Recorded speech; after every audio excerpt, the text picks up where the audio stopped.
Bueno, lo habíamos anunciado antes de ir a la pausa, ya está con nosotros Miriam Bregman. Hola Miriam, gracias por estar. Buenas tardes. Justamente hablábamos, ¿no?, de una campaña extraña, rara, se la siente como con poco debate y como con un mayor ahondamiento en esa famosa grieta, ¿no?, de la que todos se querían desprender y de la que finalmente se terminan prendiendo. Sí, es verdad, es verdad. Creo que tiene mucho que ver que no hay ningún proyecto político que enamore. En los partidos mayoritarios no pueden mostrar proyectos que enamoren, que entusiasmen. Entonces, en el momento que se largaron las fórmulas, se van para arriba, pero después se van desdibujando con el paso de los días y vemos esta especie de plancha que decíamos, sí, ¿no?, fuera del aire, como una plancha que hacen todos, donde nadie quiere alterar mucho el statu quo, pero creo que tiene que ver con esto. Hay poco que discutir. ¿Por qué? Porque Macri deja un país sobreendeudado, en una situación social crítica. Entonces, cualquiera que quiera debatir algo, que tiene que debatir cuestiones de fondo. Permite poco espacio para la superficialidad, me parece, esta campaña. Una campaña que te obliga a discutir cosas profundas. Yo creo que desde la izquierda y en esta unidad que hemos conseguido, que ha fortalecido mucho nuestra propuesta y nuestra llegada, hemos instalado mucho el tema del Fondo Monetario. Vos pensalo, hace unos meses era muy difícil discutir eso. Creo que hemos colaborado en que se discuta eso y me parece muy importante porque Macri deja el país atado al Fondo Monetario, entonces es muy difícil discutir cualquier política educativa, de salud, por fuera de eso. Así que creo que esas son algunas de las explicaciones de por qué retroalimentar la grieta es lo único que queda, o qué les queda.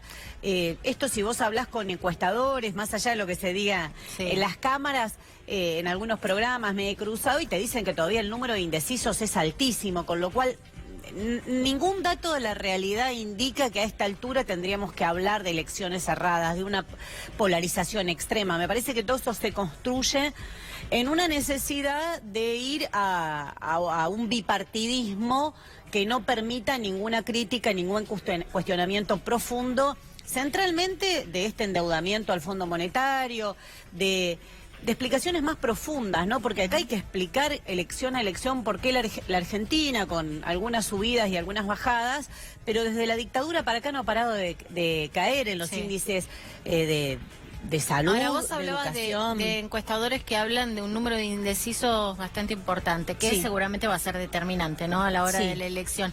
Esa gente que hoy está indecisa, está indiferente, está hastiada, está desilusionada. Hay mucho hastío, hay mucha desilusión, eso lo ves. Te encontrás con gente que te dice yo voté a tal o cual fuerza en las elecciones anteriores y no quiero votar lo mismo.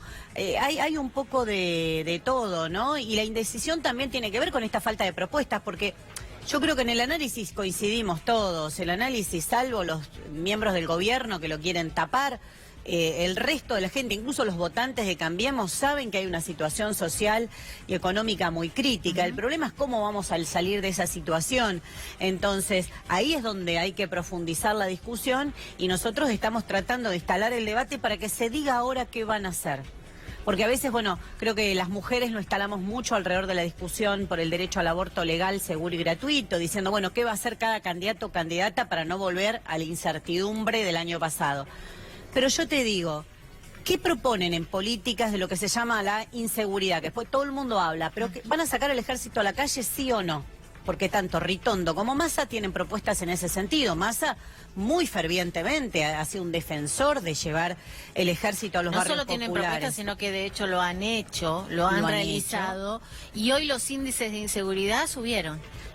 Entonces, mira, hay una estadística que es terrible, trágica, que es que a veces cuanto más fuerzas de seguridad se acumulan en un territorio, más suben los delitos de características más violentas, porque empieza la disputa por el territorio. Entonces, eso nos llevaría a todo un largo debate. Pero lo que creo que en eso no nos equivocamos es que esas cosas hay que debatirlas ahora. Vos tenés que debatir ahora, porque gane Fernández o gane Macri, vos sabés que ellos pueden llegar a dirigir la Cámara de Diputados, Ritondo o Massa. Entonces, ahora díganos qué van a hacer. La izquierda tiene propuestas para eso, la izquierda quiere discutir contra políticas que parecen increíbles, como llevar a los pibes a los cuarteles. Mira, te cuento algo. Nosotros acabamos de ganar un fallo muy importante en la ciudad de Buenos Aires. La justicia nos dio la razón después de bastante pelea y mucho tiempo de que el gobierno oculta la falta de vacantes en la ciudad de Buenos Aires y que es necesaria la construcción de escuelas centralmente en la zona sur y en Retiro. Y que además, algo muy importante, que ahora estamos organizando su implementación, le debe pagar el boleto a los padres que tienen que llevar a los chicos a más de 10 cuadras. Mirá si no es importante que podamos debatir eso. Pero no estamos debatiendo eso, estamos debatiendo que el futuro de los pibes no es la educación, sino llevarlos a los cuarteles. Entonces me parece que esas cosas son las que debemos debatir ahora, que no debe haber sorpresas. Por eso de la izquierda tenemos una propuesta con mi compañero Nicolás del Caño, con Romina del Plan, nuestra fórmula presidencial, con Cristian Castillo en la provincia, con las distintas propuestas que tenemos en todo el país. Bueno, en mi caso, en la fórmula de diputada nacional de la capital, tenemos propuestas concretas para discutir y para que no pase eso de que después gobierne el que gobierne, vos te sorprendés por lo que votan en la Cámara de Diputados, en la Cámara de Senadores, las medidas que toman, los vetos que deciden los presidentes. Lo vimos, Macri no gobernó solo. Macri no gobernó solo. Macri sacó decretos y muy malos, como designar jueces por decreto, algo que vos decís, no se puede ocurrir a nadie, a él se le ocurrió, pero centralmente pasó todas las medidas con el apoyo de sectores del peronismo en el Congreso Nacional. Entonces hay una experiencia hecha que lleva eso que decís vos a un cierto hastío, una desilusión que, bueno, la manera de que eso no ocurra es que ahora todas las fuerzas políticas en sus fórmulas presidenciales y en sus fórmulas para el Congreso Nacional digan qué van a hacer con las políticas centrales. ¿Van a aprobar o no la reforma jubilatoria que propone el Fondo Monetario? ¿Van a aprobar o no la reforma laboral? La reforma laboral que propone el Fondo Monetario. Creo que estas mesas deberían estar llenas de debates, de propuestas, no de fórmulas hechas. ¿Y por qué no se debaten estas cosas? Porque tenemos que volver al principio de nuestro diálogo, a lo que vos decías al principio muy bien, porque se prefiere hacer la plancha. Es más fácil que yo venga y te diga, nosotros tenemos una propuesta entusiasmante, con fe y con esperanza, y no que te diga, mirá, el fondo deja el país en una situación muy difícil, Macri sobreendeudó a la Argentina, y hay que tomar decisiones, hay que decir cuáles van a ser las prioridades, a dónde vas a mandar el dinero, a pagar la deuda y sus intereses o a salud, educación. Bueno, el propio fondo emitió un informe donde habla que va a haber menos consumo en la Argentina y menos inversión. Es que el fondo es bastante cruel, no miente mucho. La verdad que no les importa mucho qué le pase al pueblo argentino. El tema es que ahora acá estamos eligiendo... Le importa que le paguemos. Le importa que le paguemos y nada más. Y va a hacer todo lo posible por cobrarse con estas trampas que tienen también, ¿no? Por ejemplo, vos sabés que todas estas deudas que se toman con el fondo se establece lo que se llama la jurisdicción extranjera, que ya pasó, es el conflicto que hubo durante el kirchnerismo con los fondos buitres. Se establece que en caso de discusión sobre el pago o algún tipo de discordia que surja, se discute en tribunales extranjeros. Entonces vos perdés toda soberanía nacional. Bueno, esto se viene repitiendo, fue lo que pasó con los fondos buitres, fue en la crisis que hubo en el gobierno anterior, y es lo que va a pasar ahora cada vez que le digas al fondo, no tengo plata. Entonces hay que discutir cuestiones profundas de por qué los gobiernos aceptan tan fácilmente la entrega de la soberanía nacional, por qué todo se discute afuera, por qué hay fallos en la Argentina que dicen que la deuda es ilegal, ilegítima y se paga. Los que denunciamos, que fuimos muchos desde la oposición, el famoso bono a 100 años, ¿te acordás? Sí, una estafa que no se le ocurre ni al mejor criminal que vos le digas, buscás el mejor estafador del planeta, y decís, bueno, inventate una estafa. Y no se le ocurre un bono a 100 años, imposible. Bueno, ¿lo van a pagar? El gobierno que venga, ¿lo va a pagar o lo va a investigar? Porque si es una estafa, como mínimo tenés que investigar la estafa. No podés decir yo la voy a pagar o voy a ir pagando como pueda. ¿Por qué? Los robos no se pagan, los robos como mínimo primero se investigan. Yo opino que no hay que pagarlo, porque la deuda argentina ya se pagó 100 veces. El gobierno anterior pagó alrededor de 200.000 millones. Este gobierno ya lleva pagado una cifra similar y la deuda sigue creciendo. Quiere decir que hay algo que no funciona. Es como las deudas con la tarjeta de crédito, más pagás, más debés. Quiere decir que detrás de eso hay una usura. Y es lo que hay que discutir. Si no, es una campaña que va... te temo decirte que va a seguir planchada porque se discuten personas, se discuten gestos, si este contestó esto, si contestó mal, si contestó bien. Sí, falta de contenidos y termina siendo muy violenta también, ¿no? La violencia oculta la falta de contenido. Me parece que el petardismo verbal y la agresión verbal reemplaza la falta de discusiones profundas sobre qué futuro para los jóvenes les proponemos, qué futuro para la educación, qué futuro para las escuelas que se caen los techos, qué futuro para los jubilados y jubiladas. A mí es un tema que me tiene muy sensible personalmente en el último tiempo, por cuestiones que a uno lo afectan de la vida cotidiana. En el día de ayer, con respecto a los jubilados, hubo una propuesta del propio Alberto Fernández de hacerse cargo el Estado del costo de los medicamentos para los jubilados. Aunque en realidad hay una parte del costo que ya se hacen cargo, que son de los jubilados que menos tienen, ¿no? Deberían hacerse cargo, pero digo, ¿se puede llegar a eso?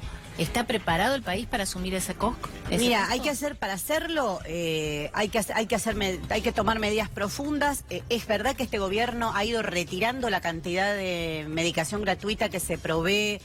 Si te digo, las salitas del interior del país, el interior de la provincia de Buenos Aires es brutal. No hay, en la de mi pueblo, donde vive mi papá, no hay ni ibuprofeno ni Reliberan. Te digo, dos medicamentos básicos que no los encontrás, es decir, cada vez hay menos.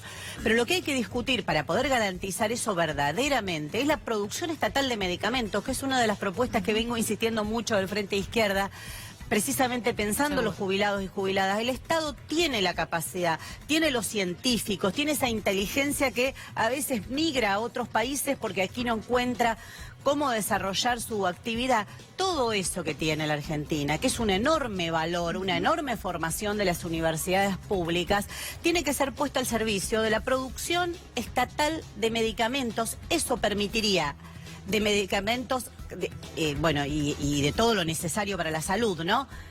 Permitiría que haya provisión gratuita y también de calidad, porque vos podés controlar la calidad de lo que está recibiendo ese jubilado, esa jubilada que se acerca a una salita o a un hospital público. Entonces, creo que me quedé en un momento pensando, porque también esa tecnología y los avances de la tecnología podrían ser puestos con un plan racional de uso del presupuesto nacional, para que no haya un solo lugar del país que no tenga los elementos para hacer un electro, para hacer controles mínimos de salud, que hoy a veces las familias tienen que viajar muchísimo, una mujer para hacerse una ecografía o para hacerse un estudio un poquito más complejo.